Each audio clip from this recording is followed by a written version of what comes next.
इस तरीके से एक बार लूसेंट पढ़ लेंगे तो दूसरे बार पढ़ने की जरूरत ही नहीं पड़ेगी। ऋचाएं है क्या, मैं भी पढ़ता था तो यही चीज हमें समझ में नहीं आता था कि ऋचाएं है क्या। तो चलिए दोस्त, आप जय हिंद दोस्त, स्वागत है आपका अपने YouTube चैनल SIRK सिंह पर।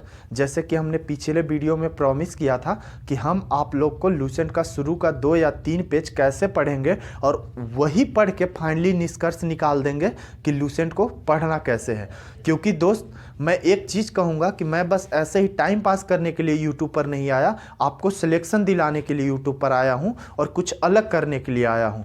तो चलिए दोस्त, अब हम स्टार्ट करते हैं। आप लूसेंट की किताब लेके बैठ जाइएगा। अगर आपके पास लूसेंट का बुक भी नहीं है तो हमारे स्क्रीन पर लूसेंट का किताब दिखाई देगा, हम उसी से टिक कर करके बताएंगे कि कैसे पढ़ना है लूसेंट को। तो चलिए दोस्त, हम लूसेंट स्टार्ट करते हैं। इससे पहले मेरा एक टेलीग्राम ग्रुप है परफेक्ट ईडूसाला, उसका लिंक मैं डिस्क्रिप्शन में डाल दूंगा, क्योंकि उसमें लाइन बाय लाइन लूसेंट करवाया जा रहा है। हम लोग रोज़ होमवर्क सीरीज चला रहे हैं, तो रोज़ लूसेंट से होमवर्क देते हैं। अभी 4-5 सब्जेक्ट एक साथ चल रहा है, तो लगभग हम लोग जो हार्ड सब्जेक्ट होता है, जैसे साइंस का सब्जेक्ट बायोलॉजी हो गया, उससे हम लोग लूसेंट का एक पैराग्राफ देते हैं।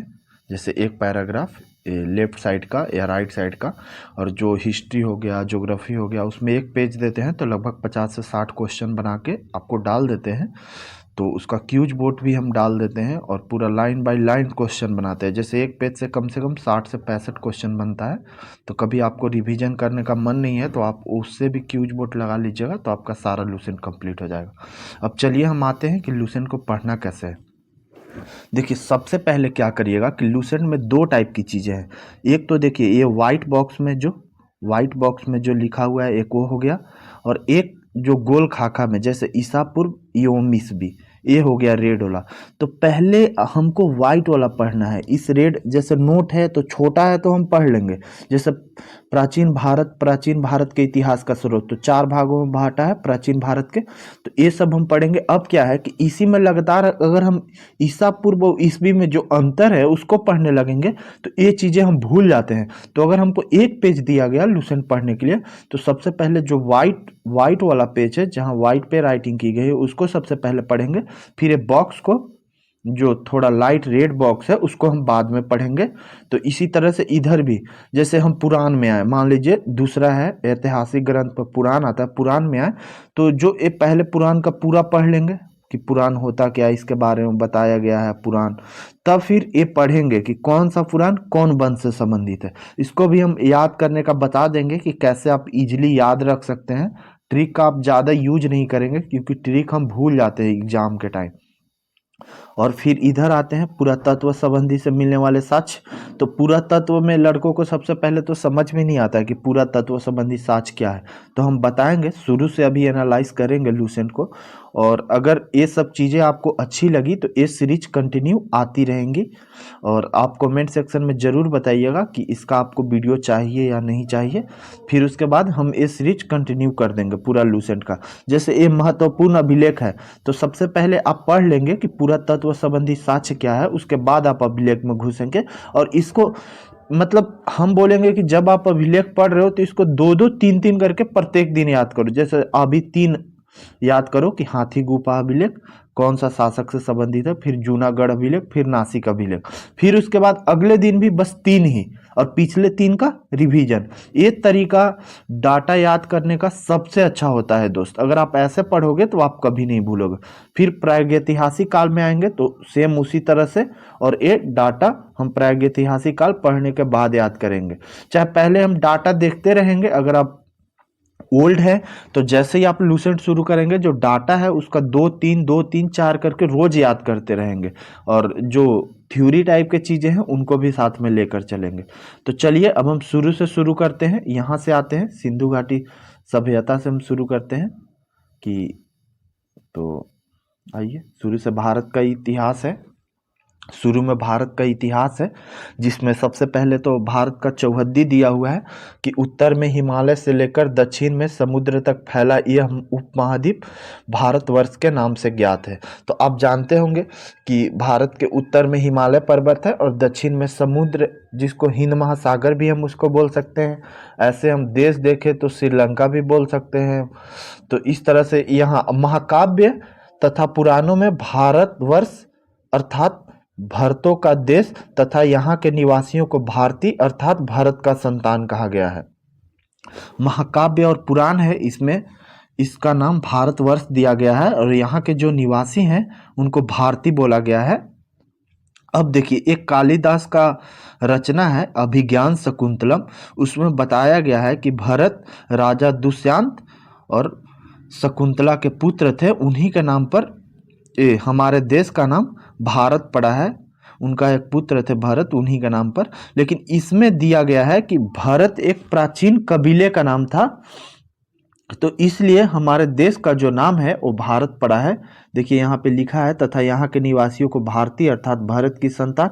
भारत एक प्राचीन कबीले का नाम था, इसमें दिया हुआ है कि भारत एक प्राचीन कबीले का नाम था। लेकिन ऐसा जो कालिदास का अभिज्ञान शकुंतलम है उसमें वो भरत हैं जो शेर से लड़ते रहते हैं, शेर के बच्चे के साथ खेलते रहते हैं। वो कहानी आपने कहीं सुनी होगी, अगर नहीं सुनी होगी तो मैं आपको बता दूंगा अगले वीडियो में। अब चलिए, प्राचीन ईरानी इसे सिंधु नदी के नाम से जोड़ते थे, जिसे वे सिंधु ना कहकर हिंदू कहते थे। अरब तो जो ईरानी हैं वो इसको सिंधु नदी से जोड़ते थे, लेकिन स के जगह पर दोस्त वो ह यूज करते थे, तो उन्हें सिंधु ना कहकर इसे हिंदू कहते थे। फिर आगे चलकर यही नाम पूरे पश्चिम में फैल गया और इसी एक नदी के नाम पर इस पूरा देश का नाम पड़ गया। अब चलिए, यूनान है एक देश, यूनान आप लोग जानते होंगे, यूरोप का सबसे निचला हिस्सा में यूनान है। तो यूनानी जो लोग हैं, यूरोप का कंट्री है, इसे इंदे कहते थे और अरब इसे हिंद कहते थे। अभी बताएं कि ईरान का देश है तो अरब सिंध के जगह पर इसको हिंद कहने लगे। मध्यकाल में इस देश को हिंदुस्तान कहा जाने लगा। यह शब्द भी फारसी शब्द हिंदू से बना है, जो हिंदुस्तान है वो फारसी शब्द हिंदू से बना है। यूनानी भाषा, जैसे पहले यूनान के लोग इसे इंदे कहते थे, इसी आधार पर अंग्रेज इसे इंडिया कहने लगे। अब देखिए, अब जब ऐसे पढ़ेंगे चीज़ों को तो आपको सब याद हो गया होगा कि महाकाव्य अथवा पुराणों में इस देश का नाम क्या था। बोलेंगे आप, मन में बोलेंगे तो भारतवर्ष, अर्थात इसका एक और नाम क्या पड़ सकता है, भरतों का देश। अब बोलेंगे, कोई आपसे क्वेश्चन आएगा कि प्राचीन काल में ईरानी इसे किस नदी के नाम से जानते थे, तो सिंधु नदी के नाम से, मतलब ईरानी। अब आएगा कि यूनान इसे क्या कहते थे, यूनान के लोग इसे क्या कहते, तो इंदे। और भारत का नाम इंडिया कैसे पड़ा, तो यूनानी भाषा के लोग इसे इंदी कहते थे, उसी आधार पर अंग्रेजी से इंडिया कहने लगे। अब देखिए, विंध्य की पर्वत श्रृंखला देश के उत्तर तथा दक्षिण दो भागों में बांटती है।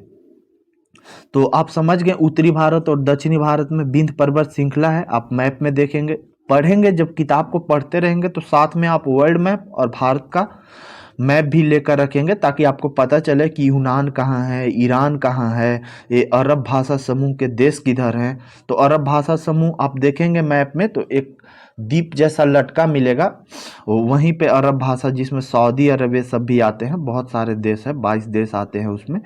तो आप उसको देखेंगे तो इससे क्या है कि आपको एक ज्योग्राफी का भी आइडिया लगते रहेगा कि कौन सा देश कहाँ पे है। अब देखिए, उत्तर में इंडो यूरोपियन परिवार की भाषा बोलने वाले और दक्षिण में द्रविड़ परिवार की भाषा बोलने का बहुमत है। हम ऐसा, मतलब हमारा चैनल तो ज़्यादातर उत्तरी भारत के लोग ही देखते हैं, उत्तरी भारत और मध्य भारत। तो इंडो यूरोपियन तो आप बाखूबी समझते होंगे कि क्या है। अगर आपको द्रविड़ परिवार नहीं समझ में आता तो मैं बता दे रहा हूँ, कन्नड़, तेलुगु, मलयालम, ये सब जो भाषाएं हैं वो द्रविड़ परिवार में, मतलब दक्षिणी भारत में जो भी भाषा बोला जाता है वो द्रविड़ परिवार की भाषाएं हैं। और इनमें से जो सबसे टफ भाषा होता है, ऐसा माना जाता है कि सबसे टफ इसमें मलयालम होता है, क्योंकि आप तेलुगु सीख सकते हैं, आप कन्नड़ सीख सकते हैं, लेकिन मलयालम हवा भी नहीं लगेगा आपको। जब मैं CISF में था तो केरला के लोग ज़्यादातर मलयालम बोलते थे, तो हम लोग को, मतलब अगर आंध्र प्रदेश का आदमी भाषा बोलता था, तेलुगु तो समझ में आता था, लेकिन मलयालम कुछ भी समझ में नहीं आता था। और मलयालम का एक विशेषता और है कि इसको उल्टा लिखो या सीधा लिखो, जैसे मलयालम, उधर से भी अगर आप पीछे से भी पढ़िएगा तो आपको मलयालम ही पढ़ा जाएगा। तो एक शब्द, ऐसा शब्द आपसे कोई पूछेगा कि आगे से पीछे से दोनों में बोलने में सेम ही प्रतीत होता हो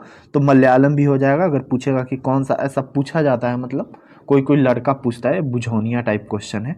चलिए अब हम आगे बढ़ते हैं। देखिए ये जो नोट बना कर दिया हुआ है जो रेड लाइन में, कि भारत की जनसंख्या का निर्माण जिन प्रमुख नस्लों के लोगों के मिश्रण से हुआ है वो इस प्रकार है।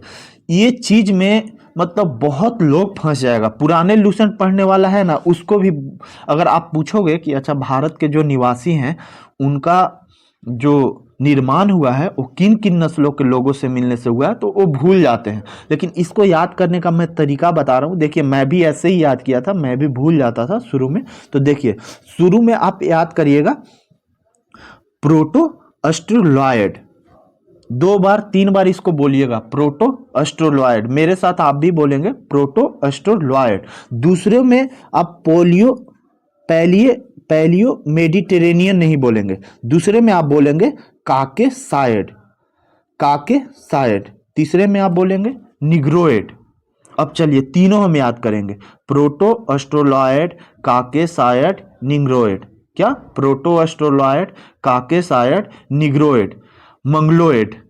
अब चलिए अब चारों एक साथ बोलेंगे, प्रोटो अस्ट्रोलॉयड, काकेसायड, निग्रोइड, मंगलोइड, और पांचवा पोलियो मेडिटेरेनियन। ऐसे आप करेंगे तो आपको आसानी से याद होगा, क्योंकि लास्ट में य और ड का एकदम फ्लुएंटली वो कॉम्बिनेशन बैठ जाएगा। आपकी पूछेगा कि कौन, proto australoid, caucasoid, negroid, mongoloid, paleo Mediterranean. फिर से बोलेंगे, proto australoid, caucasoid, negroid, mongoloid, proto australoid, caucasoid, negroid, mongoloid, paleo Mediterranean. देखिए जीके में कहीं ना कहीं आपको रटना भी पड़ेगा, और वही चीज आपको काम भी देगा एग्जाम में। अगर आप ज्यादा ऑप्शन छांटने के चक्कर में पड़ेंगे तो आप आउट हो जाएंगे। इसीलिए कोई पूछे तो जीके ऐसा होना चाहिए कि आंसर एकदम रॉकेट की तरह निकले।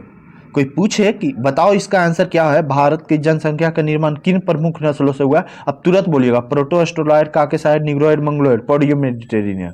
बस एक ही आपको याद करना पड़ेगा, ये आपको फ्लुएंट हो जाएगा, proto australoid, caucasoid, negroid, mongoloid, paleo Mediterranean, ऐसे करके। अब चलिए, भारतीय इतिहास को अध्ययन की सुविधा के लिए 3 भागों में बांटा गया है।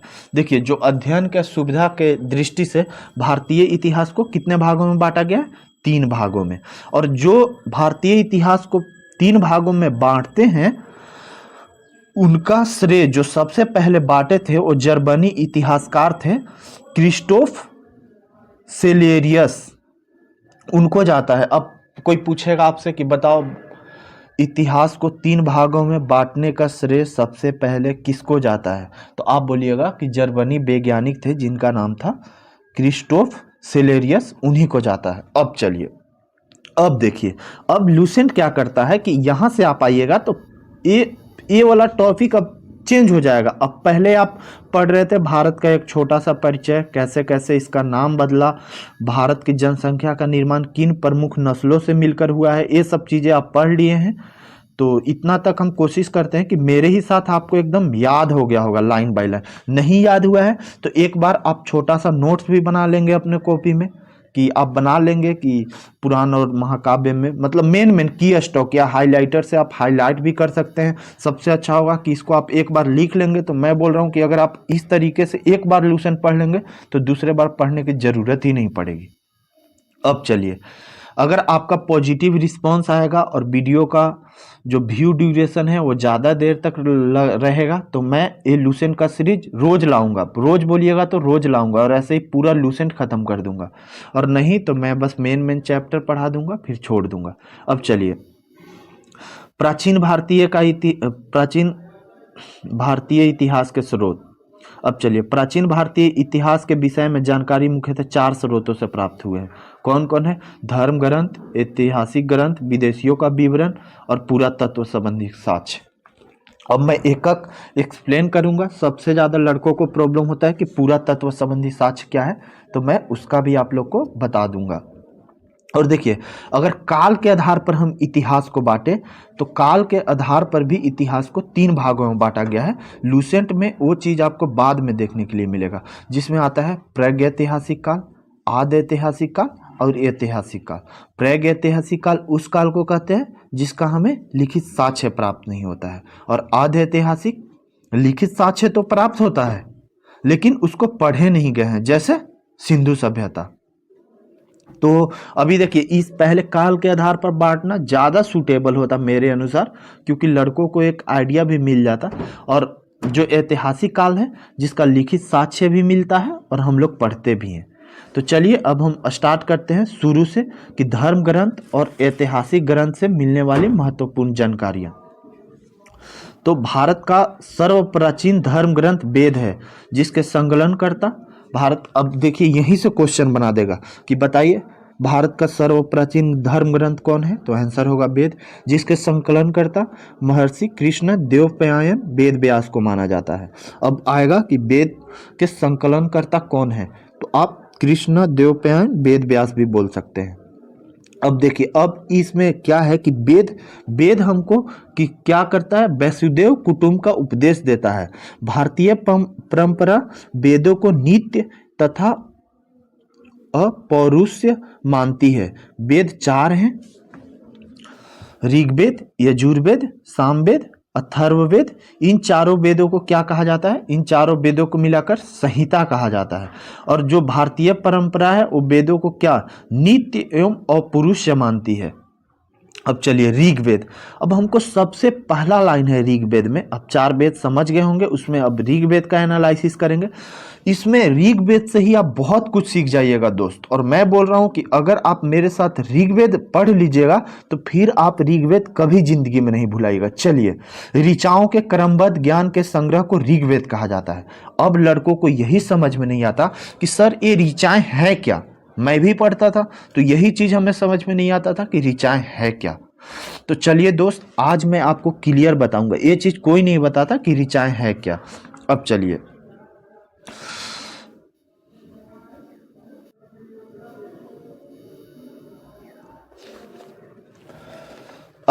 ऋचा क्या है, ऋचा है ऋषियों के मुख से निकली सांस्कृतिक रचना। जो ऋषि बोलते थे, जो संस्कृत में उन लोग जो बोला वही रचना ऋचा है। अब ऋचा का जो उत्पत्ति हुआ है मूल शब्द ऋक से हुआ है, जिसका अर्थ है प्रशंसा करना। अब ऋषि किसका प्रशंसा करेंगे, देवों का प्रशंसा करेंगे। अब चलिए, ऋग्वेद में अलग अलग देवताओं द्वारा ऋषियों की प्रशंसा की गई है। जैसे अब मान लीजिए ऋग्वेद का तीसरा मंडल, मंडल का मतलब होता है अध्याय, तीसरा मंडल में कौन सा देवता का प्रशंसा किया गया है, तो तीसरा मंडल में दोस्त गायत्री मंत्र है, जिसमें गायत्री मंत्र में सूर्य देवता की प्रशंसा की गई है। मंत्र का रचना कौन किया था, महर्षि विश्वामित्र थे, वही गायत्री मंत्र का रचना किए थे। तो आप ऋचा समझ गए होंगे। तो ऋचा क्या है, जो ऋषियों के मुख से निकली हुई संस्कृत रचना है। ऋचा की उत्पत्ति ऋक शब्द से हुई है, जिसका अर्थ होता है प्रशंसा करना। और ऋषि मुनि किसका प्रशंसा करेंगे, देवों का प्रशंसा करेंगे। तो चलिए अब आगे आते हैं। इसमें 10 मंडल और 1028 सूक्त हैं। अब एक क्या है, वाल्खिल्य पाठ के 11 सूक्तों सहित, मतलब टोटल सूक्त इसमें कितना है, 1028। अब सूक्त क्या होता है दोस्त, देखिए मुझे दिक्कत होता था, मुझे भी, तो मैं इसको लिख के रखा था, थोड़ा पुराना लूसेंट है। तो सूक्त मतलब होता है मंत्र, और मंडल मतलब क्या होता है, तो अध्याय। आज के डेट में देखें तो हम समझ गए कि 10 मंडल, 10 गो अध्याय है, और उसमें टोटल 1028 ठो मंत्र लिखा गया है, एवं 10,462 ऋचाएं हैं। ऋचाएं आप समझ गए होंगे क्या है, कि देवताओं के लिए जो प्रशंसा है उनके मुख से निकली है वही ऋचाएं। अब चलिए, इस वेद के ऋचाओं को पढ़ने वाले ऋषि को होत्री कहते हैं। जैसे हम ऊपर समझ गए हैं कि ऋचा जो है वो ऋषि पढ़ते हैं, तो उनको क्या कहते हैं, जो ऋग्वेद के ऋचा पढ़ते हैं उनको होत्री कहते हैं। इस वेद में आर्य के राजनीतिक प्रणाली, इतिहास एवं ईश्वर की महिमा के बारे में जानकारी मिलती है। अब सबसे पहले हम यहाँ दोस्त आर्य के बारे में थोड़ा सा जानकारी ले लेते हैं कि आर्य क्या है। तो आर्य जो वेद के निर्माता है दोस्त, जो वेद के निर्माता हैं वो मुख्यतः आर्यों को ही माना जाता है। आर्य एक संस्कृत शब्द है जिसका अर्थ होता है श्रेष्ठ, भाषा में श्रेष्ठ, उसी को हम आर्य कहते हैं। अब देखिए, आर्य बोला जाता है कि आर्य जो भारत के मूल निवासी नहीं थे, और अलग अलग वैज्ञानिकों ने इन्हें अलग अलग जगह से आने का मत दिया है। जैसे जो मैं एडिशनल इंफॉर्मेशन बता रहा हूँ उसको आप अपने कॉपी में नोट करते रहिएगा। जैसे जो मैक्स मुलर हैं, मैक्स मूलर बताते हैं कि ये जो आए थे आर्य वो मध्य एशिया से आए थे और कहीं ना कहीं इनका ही मत है जो वो सर्वाधिक प्रसिद्ध है। अब एक डॉक्टर संपूर्णानंद है, वो बताते हैं कि ये जो आर्य है ये आल्पस पर्वत और यूरेशिया से आए थे और जो ये दोनों क्षेत्र है जो मध्य एशिया और आल्पस पर्वत के क्षेत्र है ये दोनों काफ़ी सटा हुआ है, शायद इसीलिए इनका मत सर्वाधिक प्रसिद्ध है। अब बाल गंगाधर तिलक हैं, बाल गंगाधर तिलक को तो आप लोग जानते होंगे, वो बताते हैं कि आर्य आर्टिक से आए थे, आर्य आर्टिक से आए थे, लेकिन जबकि स्वामी दयानंद सरस्वती कहते हैं कि आर्य तिब्बत से आए थे। लेकिन इन सब में जो सबसे प्रमुख मत है वो मैक्स मूलर का है और इनका मत है कि आर्य कहाँ से आए थे, मध्य एशिया से आए थे। तो आर्य के बारे में हम आपको पूरा डिटेल्स बता दिए। आप क्या करिएगा कि बगल में कोई पेज भी इसमें लगा के पिन अप कर दीजिएगा जो एडिशनल इन्फॉर्मेशन है, या किताब में नीचे या ऊपर आपको कोई भी जगह मिलता है उसको उसमें आप एडिशनल इन्फॉर्मेशन ऐड करते जाइएगा। अब देखिए आर्य आप समझ गए कि आर्य के राजनीतिक प्रणाली, इतिहास एवं ईश्वर की महिमा के बारे में जानकारी मिलती है। अब देखिए विश्वामित्र अभी हम बताए थे कि तीसरे मंडल में, वो हम पहले आपको बता चुके हैं कि सूर्य देवता सावित्री को समर्पित गायत्री मंत्र है जिसके रचना विश्वामित्र ने किए थे। और इसके 9वें मंडल में सोम देवता का उल्लेख है। देखिए पहले बता चुके थे कि इसमें देवताओं की प्रशंसा की गई है, तो इसके 9वें अध्याय में सोम देवता का उल्लेख है। इसके 8वें मंडल में हस्तलिखित, इसके 8वें मंडल की हस्तलिखित ऋचाओं को खील कहा जाता है। इसके 8वें मंडल में जो हाथ से लिखी हुई ऋचा है उनको क्या बोलते हैं, खील कहते हैं। ऋचा तो आप समझ ही चुके हैं। अब चलिए चतुष्वर्ण समाज की कल्पना का आदि स्रोत ऋग्वेद के 10वें मंडल में वर्णित पुरुष सूक्त है, जो 4 समाज में, जो प्राचीन काल में काम के आधार पर जो 4 समाज बांटा गया था, तो उसका वर्णन कहाँ है, 10वें मंडल में। और देखिए कहीं ना कहीं पहला और 10वां मंडल है जो वो सबसे नई है और इसको सबसे बाद में जोड़ा गया है, पहला और 10वां मंडल को। अब चलिए अब हम आते हैं ऊपर ऋग्वेद में, आगे बढ़ते हैं। तो 4 वर्ण कौन कौन थे दोस्त, काम के आधार पर ये वर्ण बांटा गया था, जन्म के आधार पर नहीं। तो 4 वर्ण थे, ब्राह्मण, क्षत्रिय, वैश्य एवं शूद्र। ऐसा माना जाता था कि जो आदि पुरुष ब्रह्मा के मुख से ब्राह्मण, भुजाओं से क्षत्रिय, जंघाओं से वैश्य और चरणों से शूद्र उत्पन्न हुए, ऐसा धारणा था कि ये चीज हुई थी। अब धर्म सूत्र 4 प्रमुख जातियों की स्थिति, व्यवसाय, दायित्व, कर्तव्य तथा विशेषाधिकारों में स्पष्ट विभेद करता है। जैसा कि मैं पहले ही बता चुका था कि ये जो वर्ण बांटा गया था वो जन्म के आधार पर नहीं, कर्म के आधार पर, देखिए व्यवसायों, दायित्वों और कर्तव्यों के आधार पर बांटा गया था। ऋग्वेद में कई परिच्छेदों में प्रयुक्त अधन्य शब्द का संबंध गाय से है। ऋग्वेद में गाय को बहुत पवित्र माना गया था दोस्त। अब देखिए ये जो लाइन है, जो रेड लाइन है, उसको हम बाद में एनालिसिस करेंगे क्योंकि ऋग्वेद खत्म हो जाएगा एक बार तब। अब देखिए बामना अवतार के 3 पगों का आख्यान का प्राचीनतम स्रोत ऋग्वेद है। अब विष्णु भगवान का, आप अगर विष्णु पुराण देखे होंगे तो आपको पता होगा कि राजा बलि जब यज्ञ कर रहे थे तो उस टाइम क्या है कि विष्णु भगवान बौना के रूप धर के उनका यज्ञ को विध्वंस करने के लिए आए थे। जैसे वो 100वां यज्ञ कर रहे थे तो ऐसा माना जाता था कि जो 100 यज्ञ कर देगा उसको इंद्र का सिंहासन मिल जाएगा या वो देवताओं के राजा हो जाएंगे। तो ये जो राजा बलि थे वो असुरों के राजा थे। तो अगर स्वर्ग लोक पर राज करने लगेगा तो जो हमारी सृष्टि का जो तालमेल है वो गड़बड़ हो जाएगी। इसलिए भगवान विष्णु ने वामन रूप धर के इनके पास आए थे और इनसे 3 पग भूमि मांगे थे। तो ये सब जो कहानी है वो हमें ऋग्वेद से ही प्राप्त हुई है और जो सीरियल बनी है वो ऋग्वेद के आधार पर ही बनी है। अब देखिए ऋग्वेद में इंद्र के लिए 250 तथा अग्नि के लिए 200 ऋचाओं की रचना की गई है। अब आप एकदम अच्छे से समझेंगे कि जो इंद्र भगवान है उनके लिए 250 प्रशंसा निकला है ऋषियों के मुख से और अग्नि के लिए 200 प्रशंसा निकला है। ऋचाएं आप समझ गए होंगे। अब चलिए नोट में क्या है, प्राचीन इतिहास के साधन के रूप में वैदिक साहित्य में ऋग्वेद के बाद शतपथ ब्राह्मण का स्थान आता है। मैं शतपथ ब्राह्मण भी नेक्स्ट वीडियो में बता दूंगा, क्योंकि ये वीडियो बहुत ज़्यादा लंबा हो रहा है, ऋग्वेद बहुत ज़्यादा लंबा हो रहा है। तो चलिए हम ऐसे जैसे हम ऋग्वेद तक खत्म किए, अब हम बीच वाला पढ़ेंगे। इसमें मुख्यतः ईसा पूर्व और ईस्वी में अंतर दिया है, और एक इतिहासकार हैं विसेंट ऑथर स्मिथ, उनके बारे में थोड़ा सा दिया हुआ है। तो चलिए हम इनको पढ़ लेते हैं। वर्तमान में प्रचलित ग्रेगोरियन कैलेंडर, ईसाई कैलेंडर, जूलियन कैलेंडर इसको बोला जाता है। ग्रेगोरियन कैलेंडर को ईसाई धर्मगुरु ईसा मसीह के जन्म वर्ष पर आधारित है। जो अभी वर्तमान में हम लोग अंग्रेजी कैलेंडर देखते हैं जनवरी फरवरी, वो किसके आधार पर है? ईसा मसीह के जन्म वर्ष के आधार पर। ईसा मसीह के जन्म के पहले के समय को ईसा पूर्व, जब ईसा मसीह जन्म हुए उनके जो पहले का समय था वो ईसा पूर्व कहा जाता था। और जो ईसा मसीह के बाद का काल है, जैसे अभी हम लोग 2023 में जी रहे हैं, तो मतलब जो ईसा मसीह का जन्म हुआ था आज के 2023 वर्ष पहले हुआ था। ये चीज़ हम मान सकते हैं।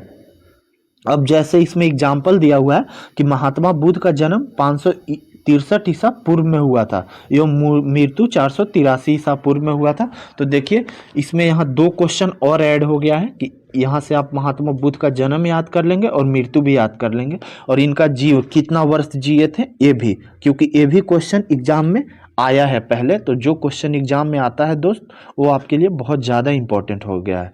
यानी ईसा मसीह के जन्म के 563 वर्ष पूर्व महात्मा बुद्ध का जन्म एवं 483 ईसा पूर्व मृत्यु हुआ था। अब चलिए, ईसा मसीह की जन्म तिथि का आरंभ हुआ सन ईसवी सन कहलाता है। ये चीज़ मैं आपको बता दिया हूँ पहले ही कि जो ईसा मसीह का जन्म तिथि आरंभ हुआ उसको सन ईसवी बोलते हैं। इसके लिए अंग्रेजी के लैटिन भाषा में एडी शब्द लिखा जाता है, यानी एनो डोमिनी, जिसका शाब्दिक अर्थ होता है in the year of Lord Jesus Christ. अब चलिए, एडी का मतलब आप समझ गए होंगे, और ईसा पूर्व के लिए बीसी होता है, जिसका फुल फॉर्म होता है before the birth of Jesus Christ.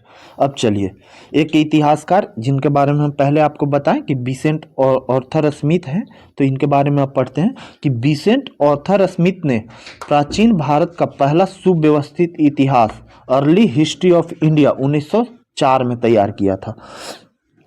ये ऐसा पहला इतिहासकार थे जो भारत के इतिहासकार को एकदम सुव्यवस्थित ढंग से लिखे थे।